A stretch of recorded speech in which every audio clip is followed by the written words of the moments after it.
Hello indie game fans, it's another loaded week of new releases where there's just one day left in September, but the month is not letting us go since Monday has a bunch of great games, making it one of the best months of releases, with there being quite a number of strategy games mixed in with the usual action titles this week. So let's begin with Combat Complex, a looter-shooter action RPG that combines the loot treadmill of something like Diablo, but with more of a ranged weapon focus, but controls like a twin-stick shooter and has procedurally generated levels. As such, it looks like a more straightforward take on The Ascent, which is good, but feels different as compared to this game, although it doesn't really appear to have a central narrative, which might not be necessary if you just want to level up and kill monsters, with this critically not being a roguelite and more resembles a classic action RPG.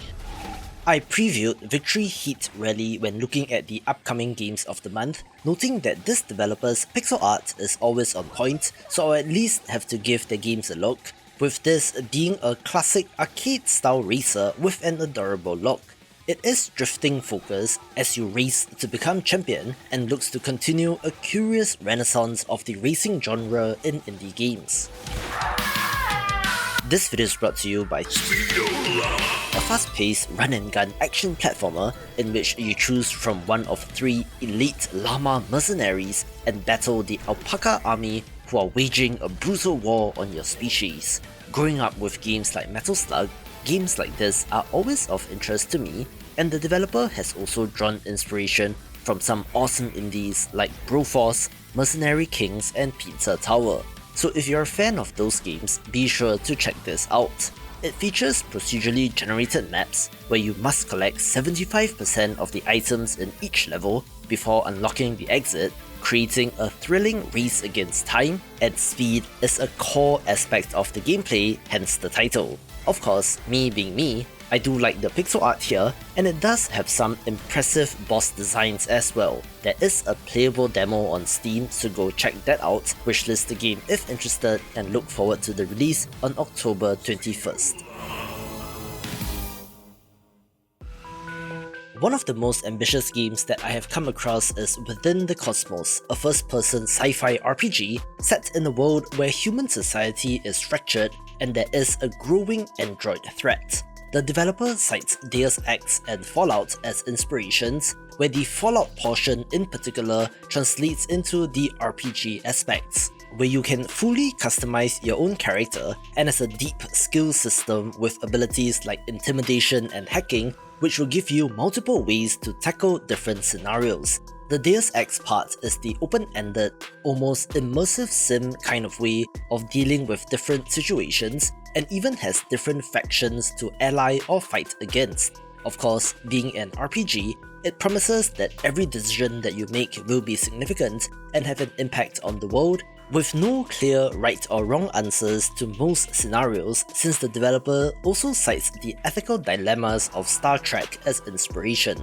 It does look pretty, which is most probably due to Unreal Engine 5, and based on the way that the press release is written and how the developer writes, this appears to be the work of a solo developer, who has spent at least 8 years working on this on and off, looking ambitious, but has big boots to fill in terms of player expectations. Love indie games? Sign up to my newsletter to get a weekly dose of what's hot, along with some news and of course, weekly game giveaways, so if interested, link is in the description below.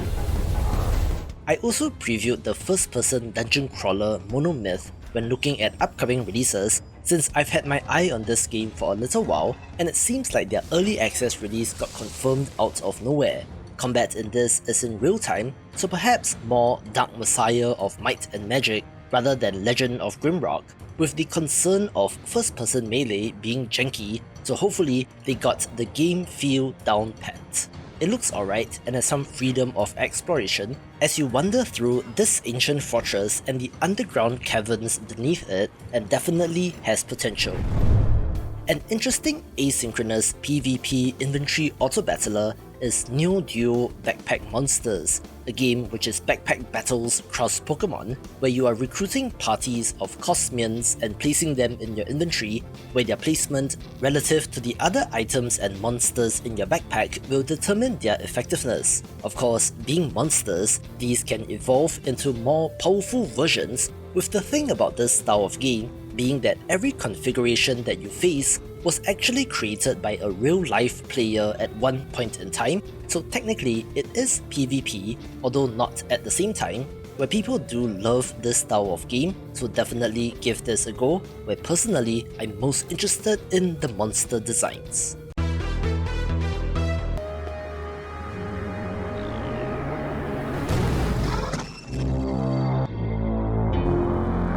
It's a good-sized week of new releases, with a smaller, weirder title of interest being Banquet for Fools, a game with an art style that makes it stand out, being a party-based RPG with real-time with pause combat. Yes, this is in line with some CRPG titles, but you don't see games quite like this anymore, where I feel like there's a little bit of Diablo 1 in this as well. 4 volunteers are called upon to investigate a mystery where every single inhabitant of a farmhold has vanished without a trace, and the lord of the region calls upon you to seek out the answer. There is an openness to this game which I appreciate, since you can explore in any direction and take on various quests from the different NPCs, but there is no quest log or giant glowing arrow pointing to where you need to go next, looking absolutely fascinating and is the hidden gem of the week.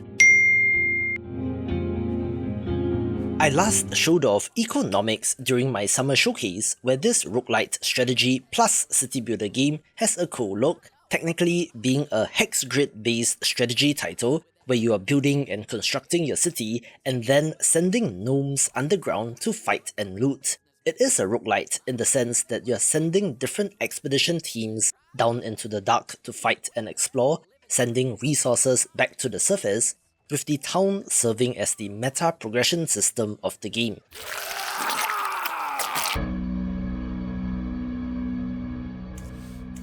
The developer of Endoparasitic 2 has quite a substantial YouTube channel to the tune of 240,000+ subscribers, where the first game did pretty well, which makes the sequel of interest. This is a tactical survival horror game where everything is mouse controlled, where you conveniently have 3 limbs ripped off and can only use your arm to move, reload or fire your weapon. As such, it is one part rage game and one part pretty intense survival horror and is so indie games. We also have the Steam and Switch non-VR releases of Garden of the Sea, a very chill life sim title where you can build houses, fish, grow a garden, care for creatures, and explore the surrounding oceans around the island. It looks super pleasant, and while the trailer does show gameplay that still looks very VR-like to me, it is confirmed to be fully playable without a headset, and I do wonder if we will begin to see more conversions this way, since VR as a technology and concept seems to be very quiet right now. Huh?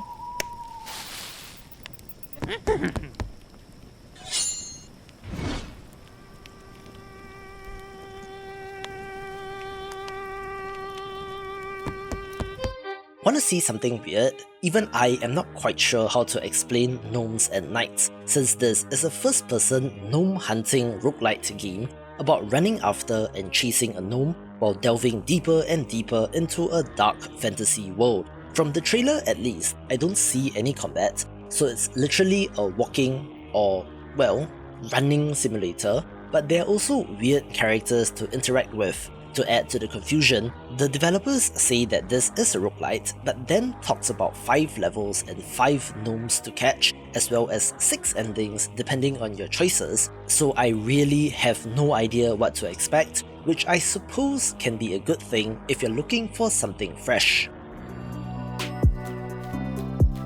Hey look, another weird game of interest is Grunn, coming to us from the Sock Pop Collective, and is a gardening horror game that looks like a trip. You are hired to do some maintenance work on a garden, but the owner isn't around and some tools are missing, so you have to do your best to get the job done. while of course trying to avoid getting killed. This isn't the typical sock pop experience, since their games tend to be less murdery but no less innovative, and hey, it is spooky month after all, so this is perfect for the season.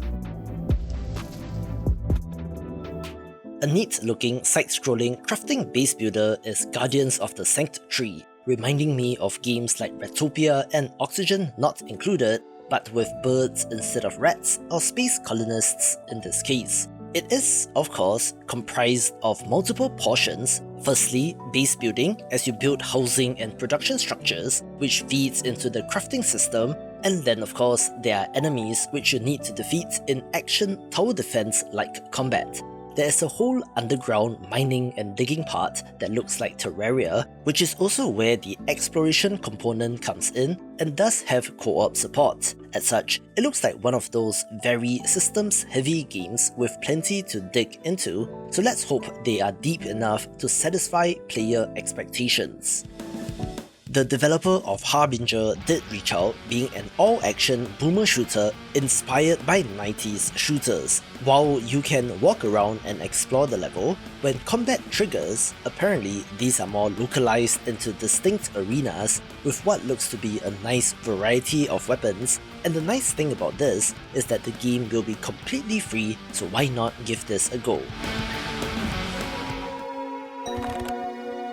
We also have a re-release of interest this week named OneShot World Machine Edition, which appears to be largely the same game but with some additional content, where this was built to be a portable version of the game, remade on a new engine, and will have Steam Deck support as well. This is a puzzle adventure game where the original was made in RPG Maker and does not have combat, being largely walking, talking, and solving puzzles using items, with some meta elements to the puzzle solving as well, with the add-ons including a couple of galleries, a music box, analog movement control support, and more, where it is a Steam port and previously released on console, so it's kind of a strange re-release. I like Yoku's Island Express since the concept of a pinball Metroidvania is pretty ingenious and is one of a kind until now, since we also have the release of Pinball Spire, where you play as this little ball exploring said spire which appeared out of thin air. As compared to Yoku, this looks a lot more like interconnected pinball tables without the greenery or locations that the other game has, but that is neither for the better or worse. As long as the pinball is fun, I'm in, and will have special abilities that will allow you to interact with the environment, which I'm assuming will allow you to access new areas, so I'm definitely keeping an eye on this. A game that seemingly came out of nowhere is Rogue Waters, a title that I have not come across until doing research for this video, and apparently only set up their Steam page in August 2024, which probably explains why, but it is being published by Tripwire, which is why it has a decent amount of hype. This is a turn-based tactical roguelite with a pirate theme where you are the captain of a ship and have to fight your way through procedurally generated encounters, both on ship-to-ship combat as well as on land. Like any good pirate-themed game, of course there are sea monsters to battle and looks pretty polished, coming to us from developer Ice Cold Games, who made Hard West 2, so this should be good as well. If you love city builders and colony sims, Settlements Rising might be of interest, another medieval-themed title in which every villager is simulated. I'll be honest, it doesn't look like there's anything too new or fancy here, so it looks like they are banking on the execution portion of just making a great one of these, where city building fans do go pretty deep into their games, so I hope this has the depth to match.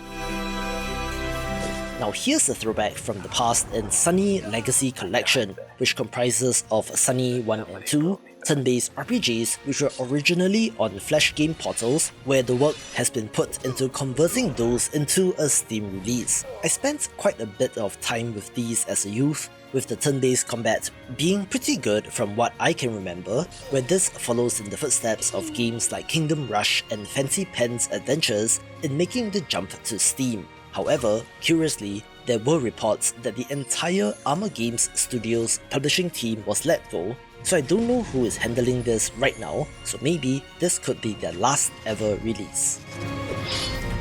A stylish looking sci-fi turn-based RPG is Tenebris, Terra, Incognita, in which you pick and choose from 23 available hero classes and explore a dangerous planet teeming with monsters. You are attempting to uncover the planet's secrets, but of course have to battle aliens along the way, with what appears to be interesting systems and RPG mechanics. I'm not quite sure what the structure of this game is, since they mention inspiration from Darkest Dungeon, XCOM and Disciples, but don't mention if there is permadeath of characters or if they simply appear back at home base with the injured status and need to be healed, so some questions surrounding this, but it might be decent.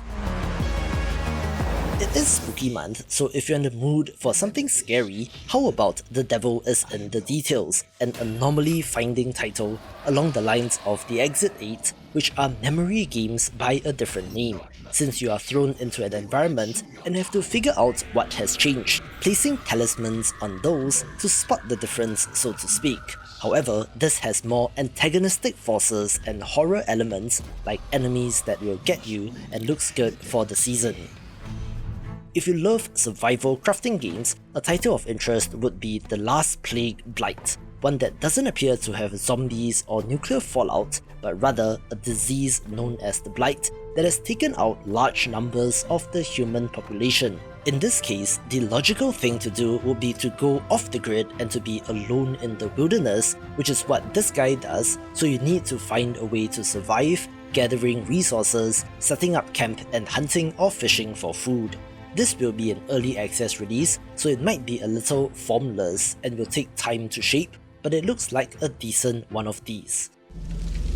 After a little bit of a delay, we also have the release of Zoochosis this week, a first-person horror simulation game in which animals at the zoo have become mutated and you need to find a way to cure them. This combines the first-person simulation aspect of games like Power Wash Simulator or House Flipper with a more overt horror theme, where your job as the zookeeper is to prepare food, feed the animals, clean up the enclosures, and more mundane day-to-day stuff, but with the larger goal of finding a vaccine to cure them. Now, I'm not sure what happens if you get killed by a mutant animal, and apparently has multiple endings depending on your choices and which animal you save, possibly leading to some amount of replayability, but for the concept alone, this deserves a mention. This one's for indie game developers. The free indie game marketing resources are ready, so sign up via the link in the description below to get it in your mailbox. After about 2.5 years in early access, we also have the 1.0 release of Diplomacy is Not an Option, a survival city builder RTS title, where of course, the absolute swarms of enemies that the game can throw at you is the most impressive part. The closest comparison that I can think of is They Are Billions, only replacing zombies with a medieval fantasy world, where you have to build up your economy and kingdom, but more importantly, walls, towers, gates, defenses, and your standing army to fight against invaders. There is physics simulation here, so things like catapult stones and arrows act realistically, with the basic goal of being to survive for as long as possible, while the game throws up to 25,000 units on screen at you. So do check your system requirements on whether or not you'll be able to run this game. There is a story campaign as well as endless sandbox and challenge modes, so there's plenty of strategy based building fun to be had in this game.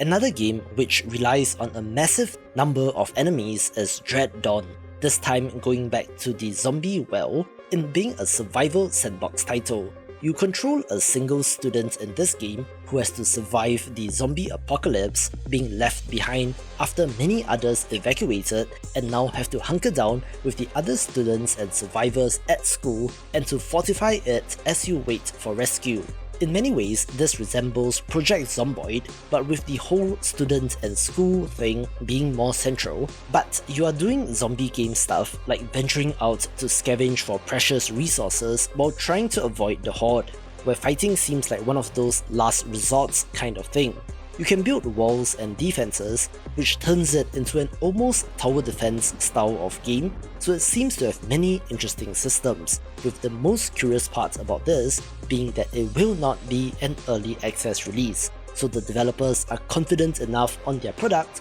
which is not out of the blue, might I add, since they have previously released demos and playtests and gathered player feedback from there. It's a great time to be a Heroes of Might and Magic fan since, can you believe it, we have an actual sequel announced and everything, and also indie developers are continuing to put out their own spiritual successors like Silence of the Siren. This is sci-fi instead of fantasy, with overworld exploration, castle building, unit recruiting from dwellings, and turn-based combat on a hex grid, and looks very pretty. With the early access release having 3 out of 5 playable factions, 1 branch of the story campaign, and a couple of skirmish maps, estimated to be at least 30 hours of gameplay, looking like a pretty good chunk of content to enjoy. It's not my fault that developers don't make as many linear Zelda-style 3/4 view action-adventure games, where games tend to be roguelites these days for a variety of reasons, including replayability, as you face different permutations of level layouts and combat encounters, with potentially the next great one of these being Wizard of Legend 2. This is the sequel to Wizard of Legend from 2018, but is under a new developer, but this team is no slouch either, having made Children of Morta, so the IP is in safe hands in my opinion. Wield a variety of spells known as Arcana here, picking and choosing and using them in the right combat situation to take out your enemies, with the early access version containing 2 biomes and a 2-player multiplayer mode with early access planned for at least 6 months, so let's see how this develops. An all-action title is the appropriately named Kill Knight, where you play as a knight that kills, condemned to eternal penance in eldritch arenas. This is an arcade action high-score chase kind of game, where you are blasting away at hordes of enemies trying to survive, with a demonic power within you that you can call upon as well. Its demo was very well received, so I'm excited for the full release and wonder how much content there is in this game. Although the high score chase itself should be enough, since you have games like Devil Daggers with literally only 1 level and enemy spawn pattern. Watch this video for more upcoming all-action indie games.